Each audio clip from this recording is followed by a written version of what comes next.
Howdy friends, I'm Morgan, the Nerdy Cowgirl, and welcome back to my channel. So, through the month of June, I participated in June on the Range, and I did a whole video about that. Look for that in the cards or down in the description below. And I finished that about a week or two ago. But about the time I was finishing it, the last half of Bridgerton came out, and the first episode of House of the Dragon came out. And so I did a video on each of those, and I will link those in the cards and in the description below as well. Between reading my June on the Range books and the 3 videos, I have not got to start my next series yet. And I am so excited to read this series.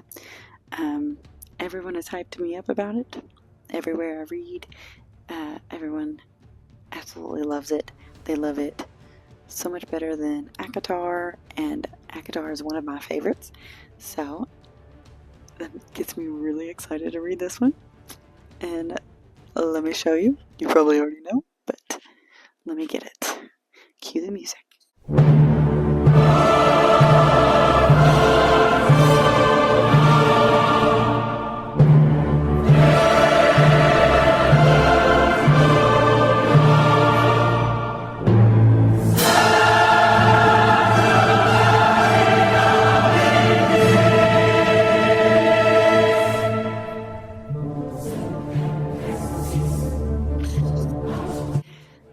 So I am going to be reading the Throne of Glass series.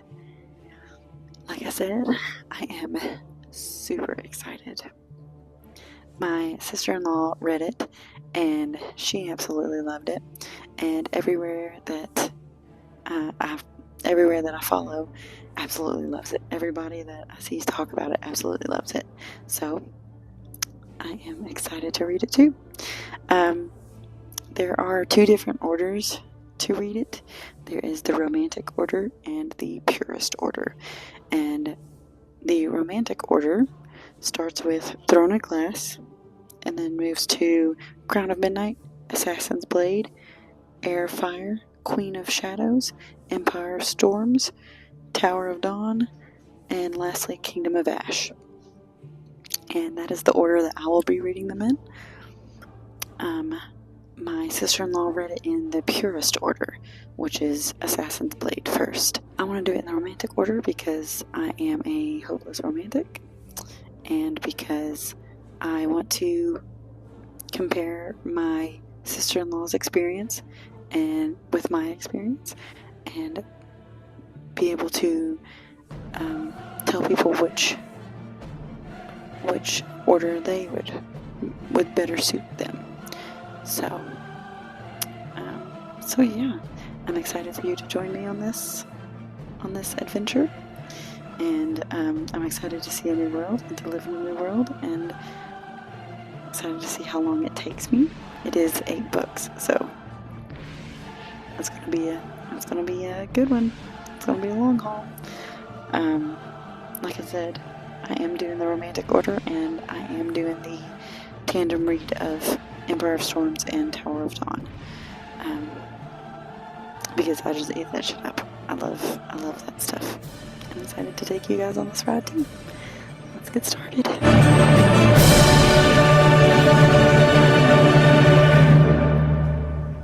The first book that I'm going to be reading is the Throne of Glass, because like I said, I am doing the Romantic Order, which starts with Throne of Glass. I'll go ahead and read the back for you.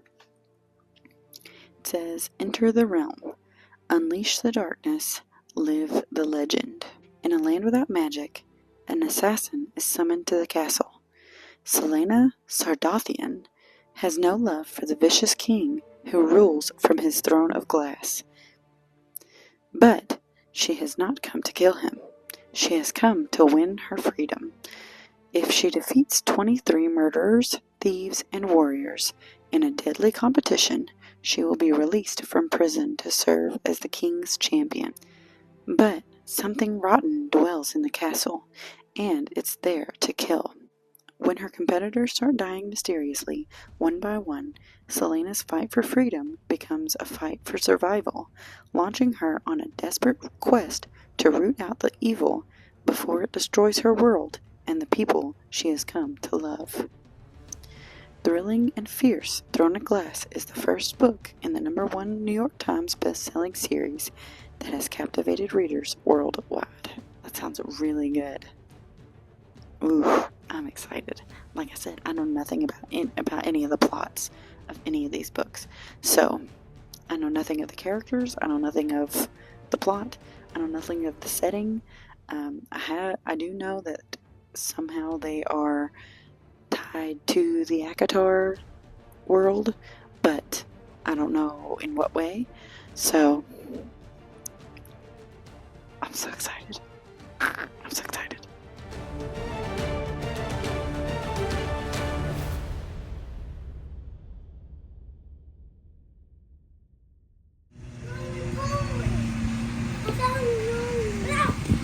Is that a roly-poly? Let me see. Put him in your hand. There he is. Oh, they're beautiful. Look. That's beautiful too, Mavi. Thank you.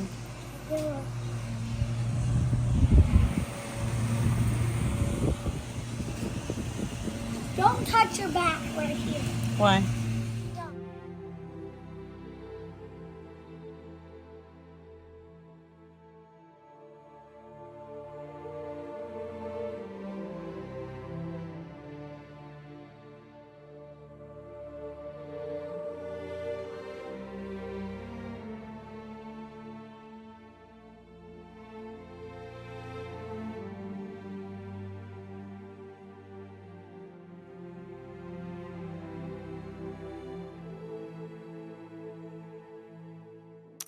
Alright guys, so I finished Throne of Glass. I gave it 4 stars, and I really enjoyed it. I think that it is more of a YA or maybe an NA, young adult, new adult type book. There's really no romance, and no like intimate scenes or anything like that. No smut. And so, I mean, it was really good. So it is about a girl named Selena Sardothian, and she is Aderlin. That's how I pronounced it. I don't know if that's right, but she is Aderlin's assassin, and she is the most ruthless, well-known assassin that Aderlin has seen. And so she has been in a mining camp for prisoners and slaves for about a year. She was caught, she was betrayed, and she was sent to Indovir. I don't know if that's how you pronounce it, but that's how I pronounced it. She was sent to Indovir, which is a mining camp, for her crimes.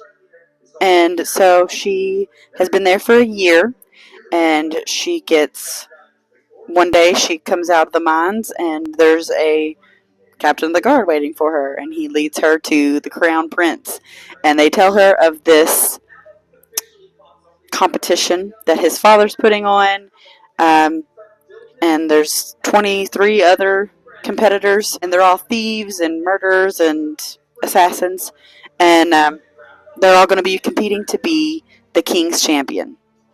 And so if she does this competition and if she wins, she has to serve the king for 4 years, and then after those 4 years she will have her freedom. So of course she agrees to that, and she comes to the glass castle and begins to train and compete in the competition. Of course, I know nothing of the whole rest of the series, but I feel like there's a little love triangle thing going on between her, Dorian, who is the crown prince, and Kaal, who is the captain of the guard. And it is Kaal. I looked up this name because I knew I was going to be seeing it a lot, and it is chaos, but with an L instead of the S. So I will admit, most of the time in my head, I read it as kale because that's just, I guess in my accent, that's what it sounds like. And so, but it is kale. And so I tried to make a kale. Tried to make that mental note in my head, but um, and I think if it is a love triangle, this is one of the first love triangles that I haven't been on one side or the other. Like I really like both of the guys, and I could see her with both of them. So I don't know. I really liked that. I really liked that. I didn't feel one way or the other about either of them. Like I was definitely not Team Dorian, and I was definitely not Team Kale. So I really liked that aspect. While she's in the castle for the competition, mysteriously, several of the competitors are being murdered and brutally murdered, and so she tries to help figure out what's going on. And so that is kind of a side plot going on behind the competition that's going on. Overall, I really enjoyed it. It was really fun, and I feel like I read it pretty fast too. Um, and I really liked Selena. She was cute. I liked all the characters. It was really good. But yeah, so I finished this one. Now on to book 2.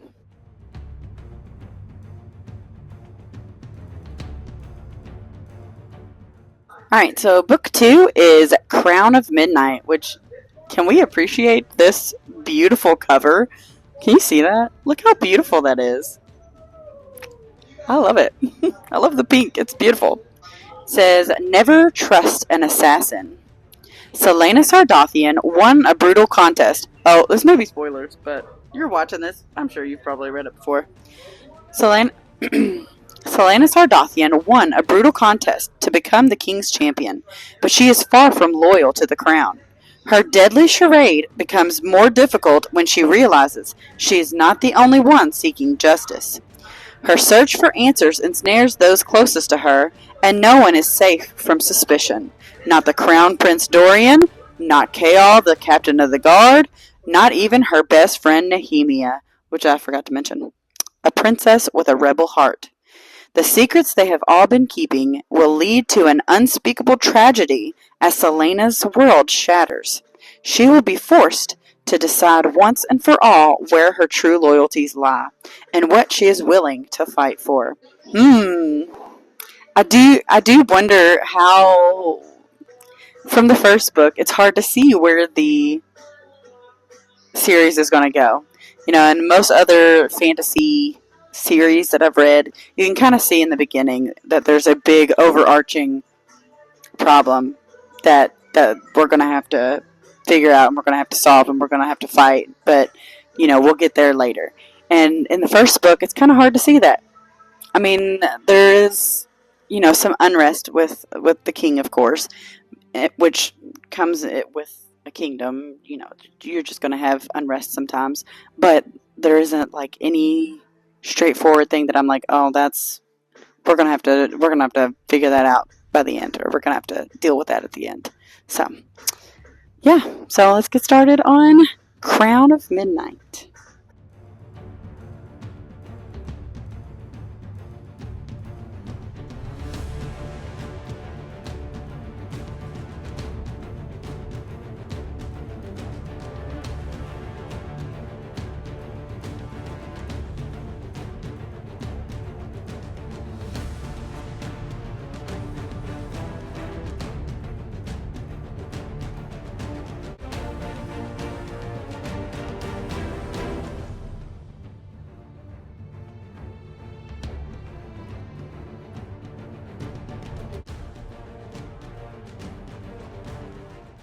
Kelsey to his knees.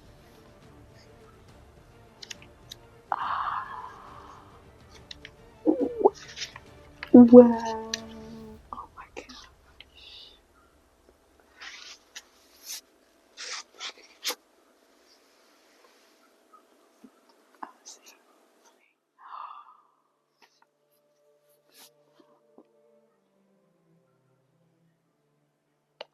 Wow. I can't. Okay. Okay, guys, so I just finished Crown of Midnight, and this was a wild ride. Oh my goodness. The first one was so cute and fun, and this one was like whirlwind. I kept texting my sister-in-law saying, oh, this happened. She's like, just wait. This happened. Just wait. What? Just wait. She just kept telling me, oh, just wait. So, oh my gosh, this is so much fun.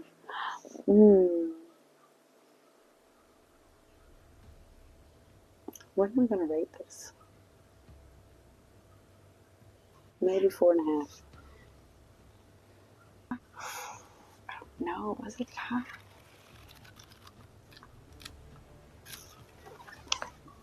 I think I might rate it 5 stars. It was so much fun. I loved it. I loved some of the twists that happened that I did not see coming at all. And I loved who she ended up getting with in this story. Like I said on the first one, like I would be happy with both her ending up with both of them, but I think he was kind of my favorite.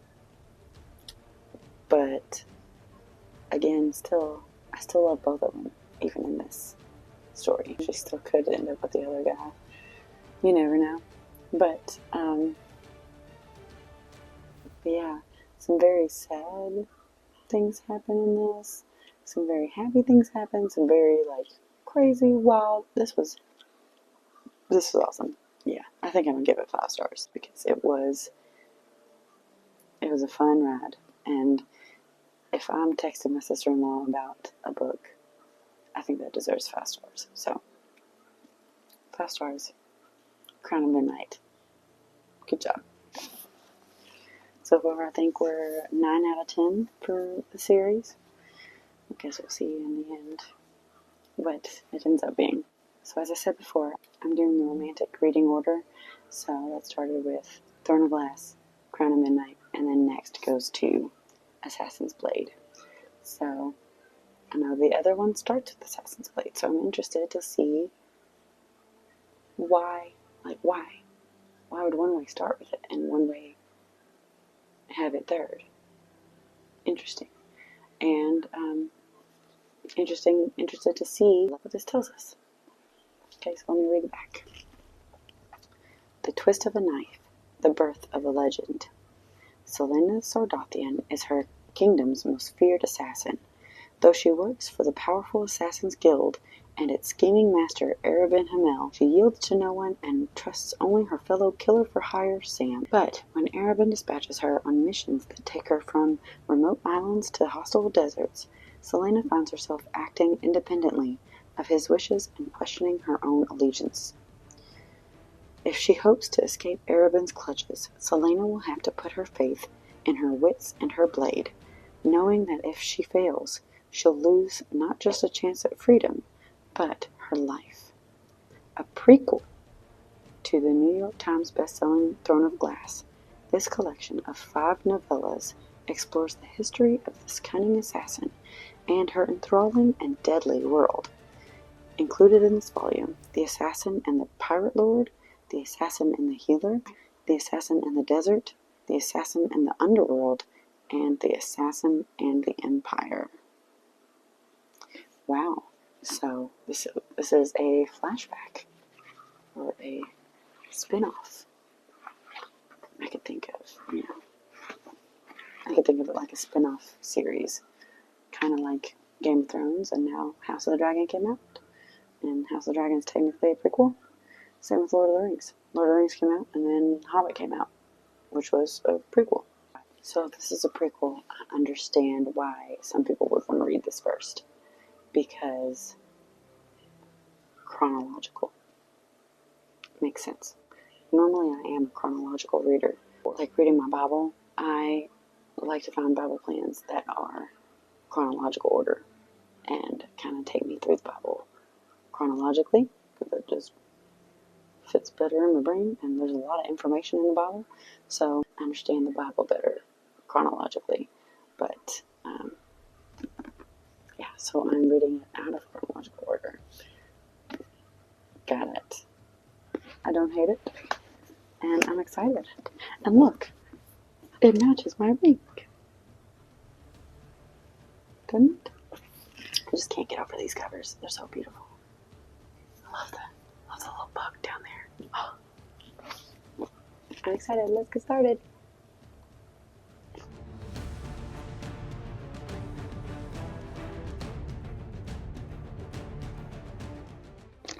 I am gonna fly through this.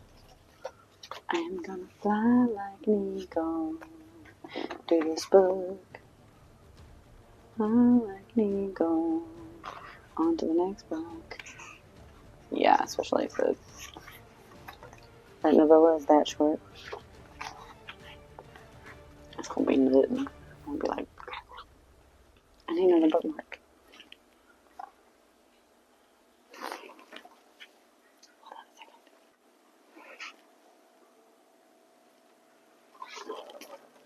I didn't even need that. But right here. Right here. Boom, baby.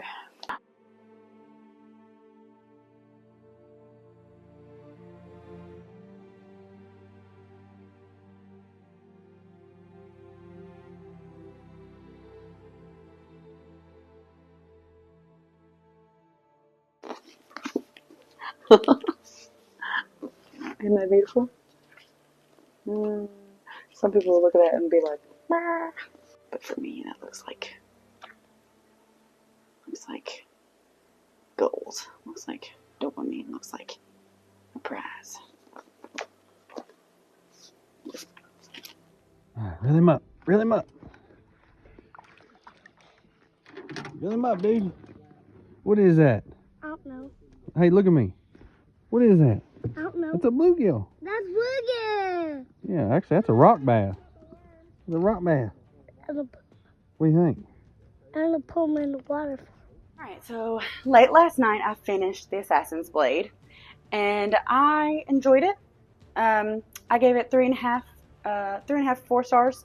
Reading this third, I have already met Selena, of course, and I've already heard about Sam, I've already heard about Arabin, and I've already heard about a lot of the things that happen in these, which is one thing that I liked about reading it third is like I remember her mentioning these stories in the first 2 books, and so it was cool to actually read what actually happened, or like read her POV during those stories and stuff. So yeah, that was fun. And one thing I really felt like in this first half, like the first story, the Pirate Lord, I really felt like she was behaving like a petulant, know-it-all teenager. And so because I already met her in the first 2 books, I was willing to be like, she's just young. I think she's 16 in the first 2 books, or in the first 2 stories. And so I'm like, she's just being a teenager. And but she ends up towards the end, I think when she goes to the Red Desert, she really matures a lot out there. And I think the stuff that she learns from the Mute Master and the Silent Assassins in the Red Desert, stuff that she learns from them really helps her to mature a lot. And also the event that happens in that short story, or in that novella, really help her to mature a lot. So the last half of it, I really enjoyed. Her and Sam. Sam is so sweet. And I knew it was going to break my heart. I knew it was coming. I read the first 2 books. I knew what was going to happen to him. And honestly, I guessed who betrayed her from the very first book. But it still broke my heart to read it. There was one line that like literally had me almost crying. I had to like stop and be like, oh my gosh. Oh, this could be I'll do a spoiler alert or whatever, but I'll show the line. And it just sounded like something that you would do or you would think. You know, she says she was laying beside his dead body, and she's like, and he smelled like his cheap soap because I was too selfish to share my lavender soap with him. And that is the thought process you would have of like, you dumbass, you didn't know that you were going to lose him and you were being so stingy and selfish. You didn't even want to share your lavender soap that smelled so good and that he loved. And yeah, oh, yeah, that one broke me. I was like, ah. So yeah, I really enjoyed it. I'm actually glad that I read it third. I don't know if I would have, because I already love Selena from the first two books. I don't know that I would have loved her as much if I started with this one. I mean, maybe by the third book I would love her as much because, you know, just switching positions. But I don't know. I appreciated having this third. I appreciated already knowing her and already knowing what was to come in this book. Because like I always say, I don't mind spoilers. I actually like spoilers because I'm like, when am I going to get to the part? I'm like, that makes me read really fast if I know what's going to happen in a book. It makes me read really fast because I'm trying to hurry up and get to that part that I really want to get to. And so I don't mind spoilers, but some people do. So teach their own. But yeah, as far as where would I read it? I think third. I think third worked. I liked it. Um, like all the things I've mentioned. Third worked fine. Um, if you read it first,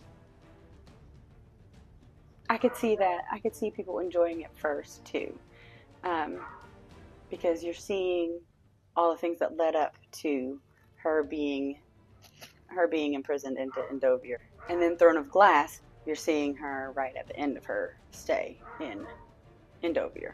So I could see both ways. I enjoyed reading it third. I enjoyed this romantic order, but I can see why people would like the purest order too.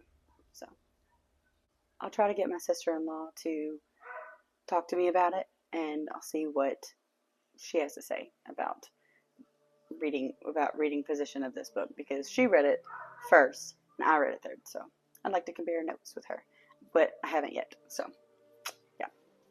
Alright, so next in the series is Heir of Fire. And again, beautiful cover. And is that a dragon? Is that a dragon down there? Like I said, I know nothing about this whole series or any of these books. So, is there dragons? Or is that just the shadow of the crow? The heir of ash and fire bows to no one. Selena Sardothien has survived deadly contests and shattering heartbreak, but now she must travel to a new land to confront her darkest truth. The truth could change her life and her future forever. Meanwhile, monstrous forces are gathering on the horizon, intent on enslaving her world. To defeat them, Selena will need the strength not only to fight the evil that is about to be unleashed, but also to harness her inner demons. If she is to win this battle, she must find the courage to face her destiny and burn brighter than ever before.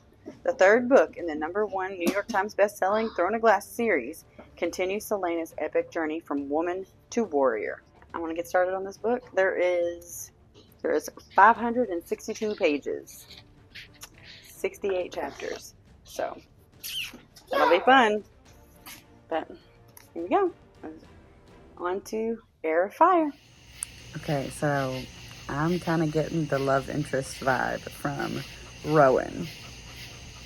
I think I really like him. I like his... Why do I like all the broody guys? Why? Why am I like this?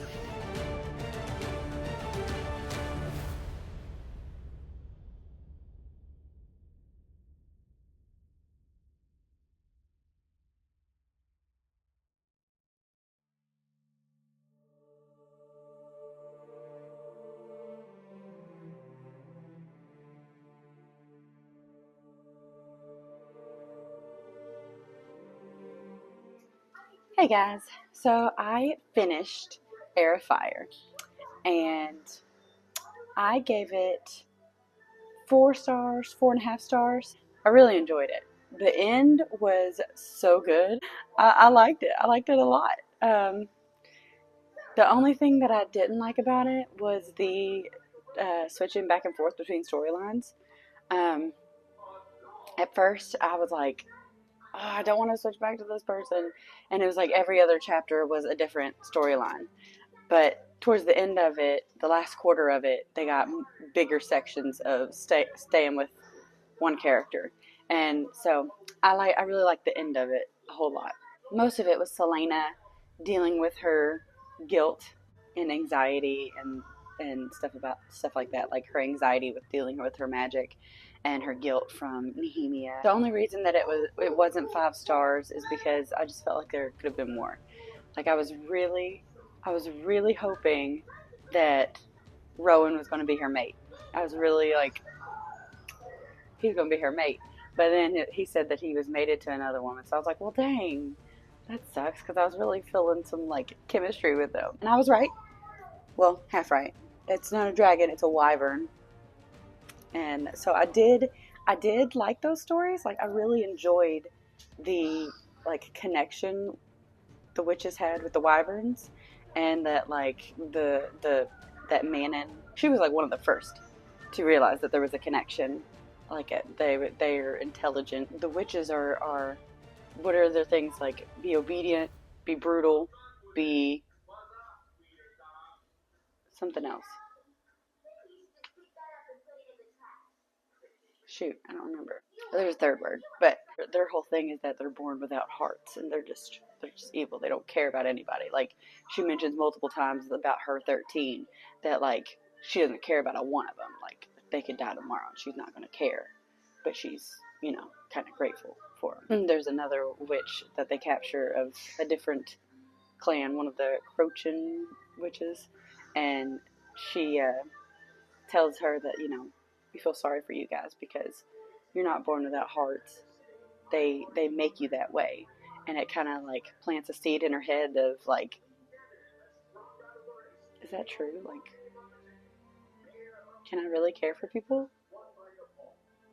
But and then she saves the other witch, and it kind of proves her point, or proves the Crochin's point. So I did like that storyline, but like right now it's not tied into anything to do with Selena, other than the king made them. And so that's one of the storylines that I really didn't like going to. But towards the end I did, because they were showing how emotionally intelligent and just intelligent that the wyverns were. And so my question with that is, if the king made those things from like evil, then how can they be so emotionally intelligent, and like how can they show any good? Like I think that's what Manon towards the end she thinks about too. She's like, if these things are just killing machines, why did Abraxas protect me in the cold, and why did Keeley try to protect Petra? And because those are good attributes. So I think what it was trying to say is that the king opened portals maybe and brought them through, instead of like creating them. Like he's not creating life, he's not creating things. He was just bringing them through portals to their land. And I'm confused on what, like, she talks about like the meat and stuff, everything like smelling strange. Like what implications does that have? What's so wrong about this food that they're giving them, and the men that are working there, and what's so like what's making them smell like that? Or I don't know what's wrong with them. And if Kaol and Adian destroy a tower and bring back magic, is it gonna like destroy all the wyverns? Because I don't want that either, because I gotta like Abraxas. So if they succeed, will it destroy the wyverns? Like, and then the Chaol story, him and Adian, who is a cousin of Selena, who we found out from Crown of Midnight is actually Aelin Galathynius, who is the rightful heir to Terrasen, which is the kingdom to the north. Adian is her cousin, and he was always supposed to be her second. He is a couple years older than her, and they kind of grew up as kids, and he was always like her protector. And he is a general for the King of Adarlan. And so they make it a point of, Adian is known as Adarlan's whore. That he just like whores around and does whatever the king tells him to do. But then we find out in this that he isn't doing that stuff. He's doing reenactments basically, and like at night everybody gets up and goes home to their families. So he's not as bad as Chaol or Dorian think, but I don't know that they learned that. But Chaol notices that Adian is planning these big extravagant parties all the time, but he's not going to them, and he's not attending them, he's not staying at them. And so he follows him, and then he finds out that he is meeting up with the rebel group that had kidnapped Chaol in Crown of Midnight.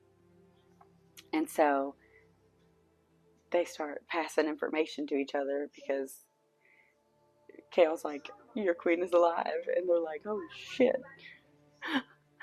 And so they start kind of working together and figure out that the king performed some spell to get rid of magic with the clock tower that we've seen since book 1. And it says that in 2 other locations, one at the far west and then one at the far south, they make like a triangle, and that covers like the whole nation. He built 2 other clock towers in those cities and performed a spell to get rid of magic. The triangle over the whole country. And so they assume that they get rid of one tower and it would bring magic back. It would cancel the spell. Because he has Dorian tested out. He puts 3 like crystals in like a little triangle and puts a bowl of water in the middle and tells him to freeze it and angle it through the crystals, and it works and the water freezes. But then as soon as Dorian knocks one of the crystals, it breaks the spell and the water thaws or the water melts. So they assume that they take down one of the towers and it will bring magic back. The only thing is, one of the towers, the one that's like right there for them to bring down, is in the middle of the castle. So they wouldn't be able to do that. And then Sorsha, I loved Sorsha, and she was she was here and then she was gone. I was like, no. Oh. I was like, no, we just got to know her, and Dorian loves her so much, and she loves Dorian. She would have been a good queen. It was so sad. But I guess it makes sense.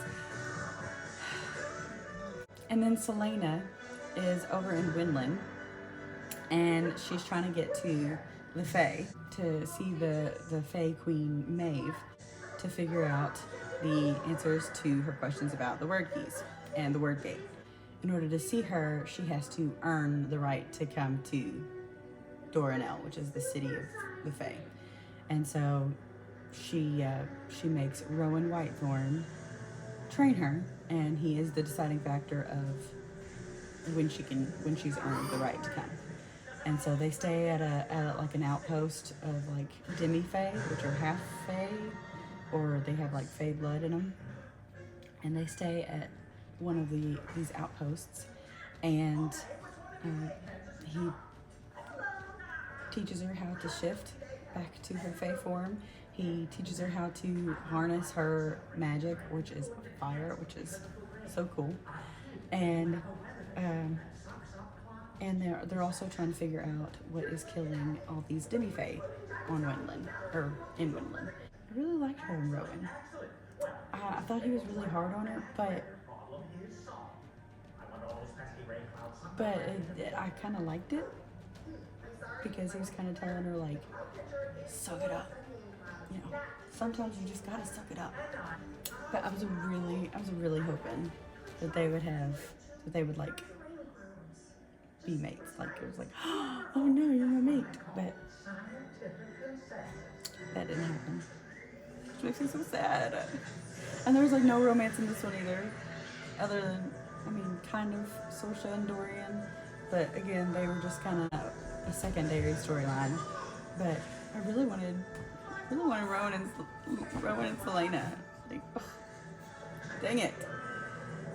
But I think that kind of brings it down to that I was expecting her to find her mate over there, and she didn't. So, boo.